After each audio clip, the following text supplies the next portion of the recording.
அந்த காலத்தில் அடையாறு மேனன் ஹவுஸ் தான் ஷூட்டிங் நடப்பதில் பிரபலமானது. எம்.ஏ. காஜா இயக்கத்தில் இனிக்கும் இளமை படத்தில் நடித்து கொண்டிருந்தார் விஜயகாந்த் அவர்கள். அது விஜயகாந்த் அவர்களுக்கு முதல் படம்.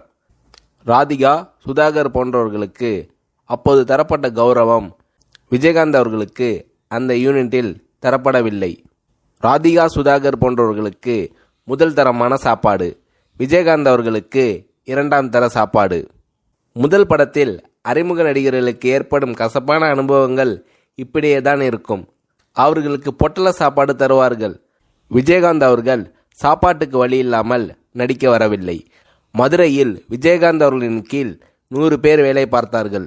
இப்படி இருந்த விஜயகாந்த் அவர்களுக்கு அப்போது என்ன மாதிரி ஃபீலிங்ஸ் இருந்திருக்கும் என்று நினைத்து பாருங்கள். அப்போது பட்ட காயம்தான் விஜயகாந்த் அவர்களுக்கு ஒரு பாடமானது.